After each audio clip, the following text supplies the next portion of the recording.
Hello everyone, welcome back to my channel. This is Still Curious with Gary Green, and I'm Gary Green. Let me start with a question. Are you a baby boomer or a Gen Xer? If so, you've probably lived through one of the most amazing periods of technology challenges in human history. You think about what we've seen. If you're a boomer or a Gen Xer, we've gone from rotary phones to touch-tone phones, from pagers, cell phones, desktops, laptop, computers, high-speed internet access, Bluetooth, streaming devices, online shopping, GPS navigation, and mobile apps. Now, if you're a millennial, listen to this, you probably grew up right alongside all of the technology revolution that I'm referring to.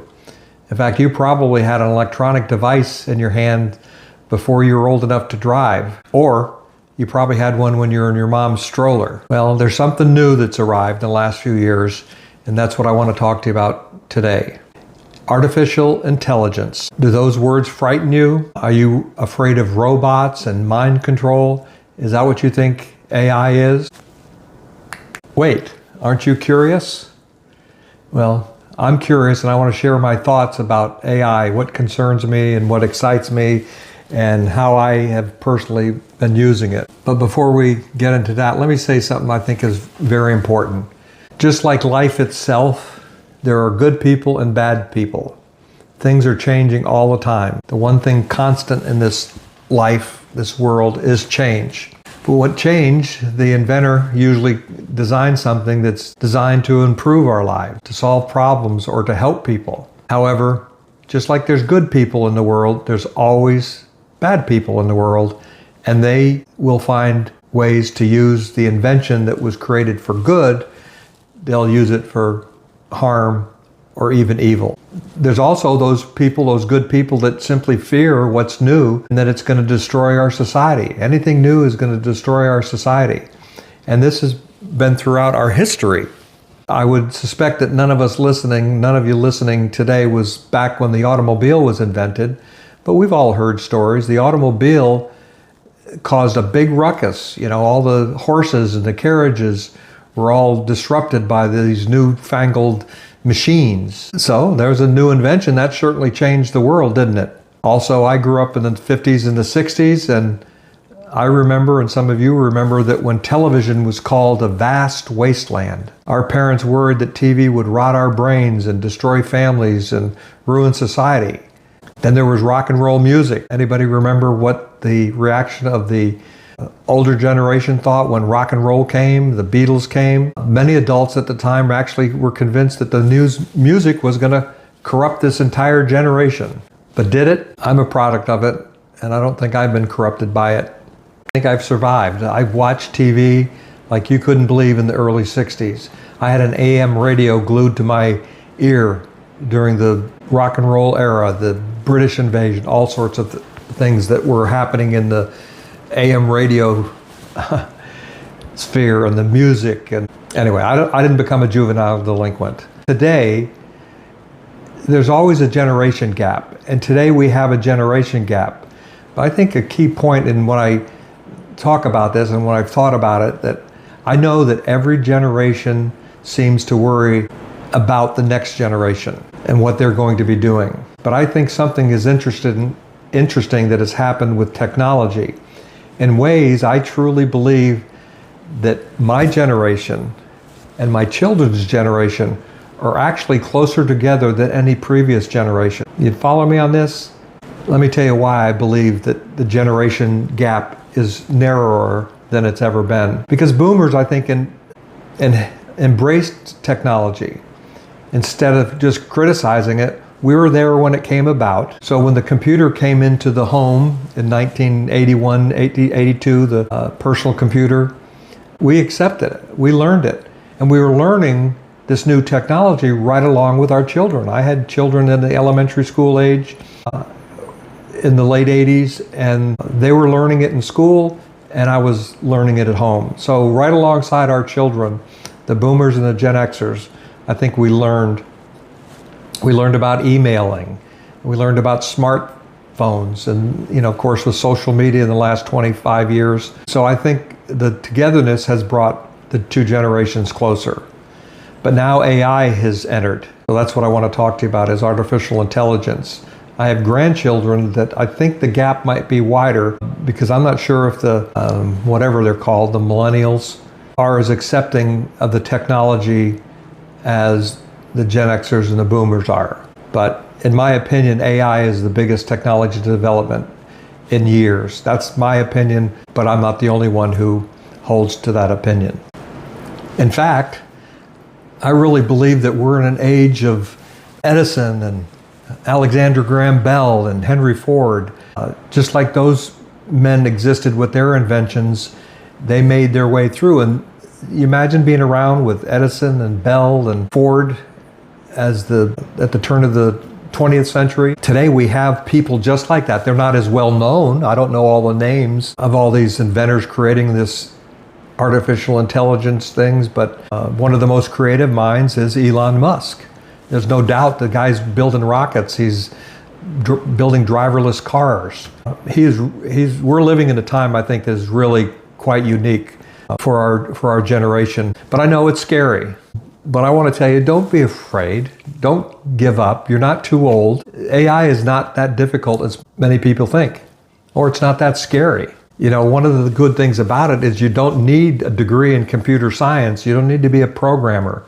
You don't need to understand how it all works and how did all that information get in there and how are you getting it. You don't need to know all that. You simply need curiosity and start asking questions. AI expert, I'm not a software engineer, I'm a technology guru.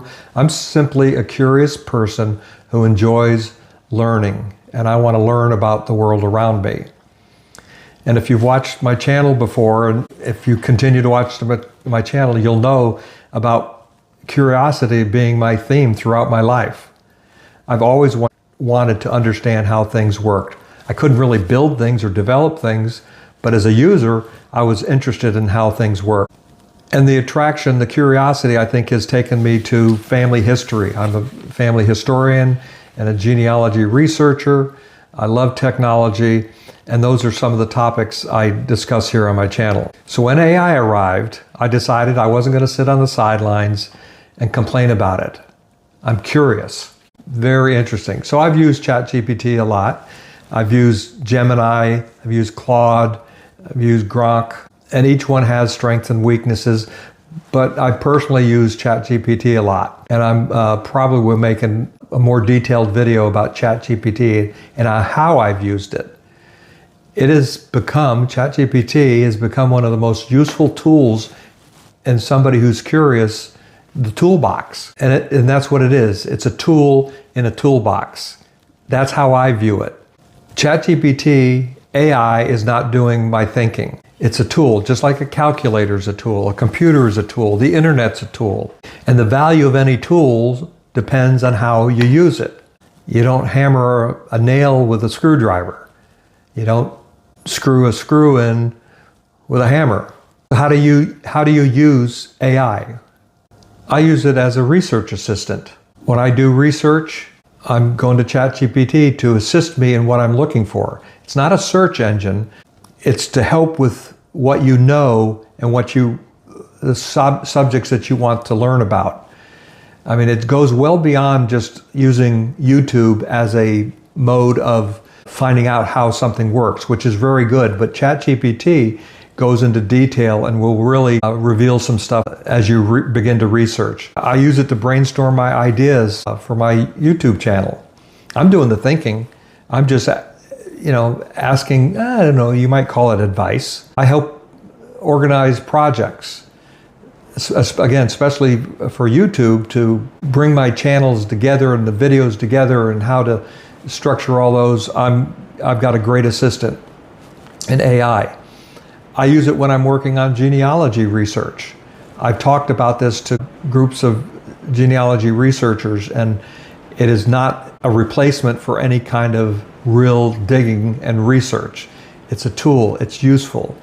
It can bring things to you that you may not have found just searching in a family tree, for example.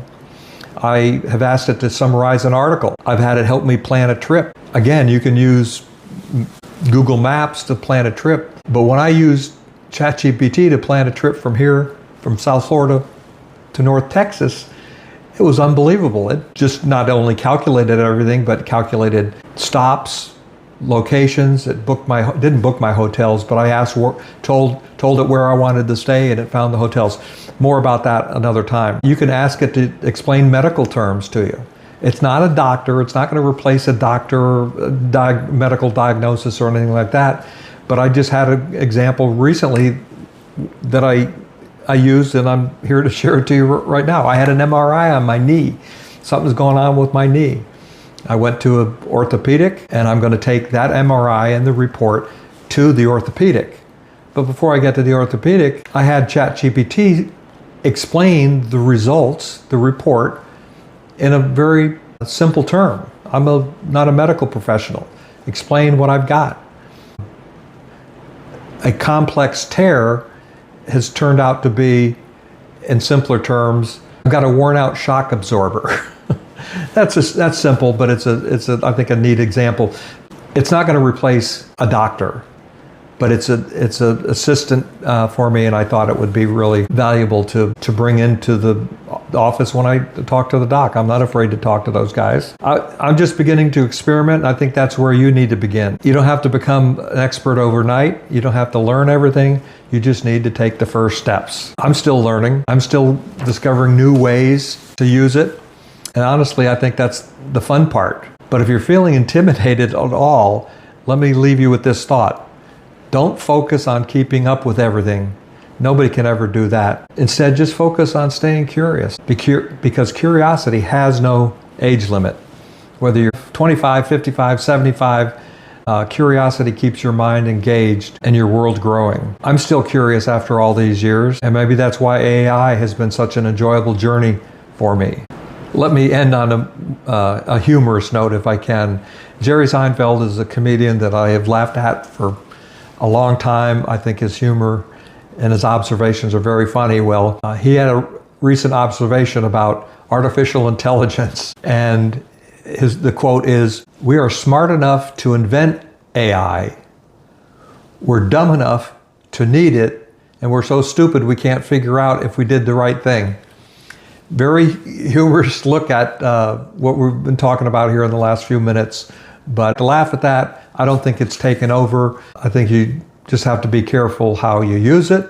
And remember, there'll be bad people trying to corrupt it. Just be aware of that. I appreciate you joining me, and along with my journey of being curious, I encourage you to stay curious. Like I said, curiosity I think is an important part of aging. Again, thanks for watching. Like, subscribe, leave a comment. This is Gary Green, and I'm still curious.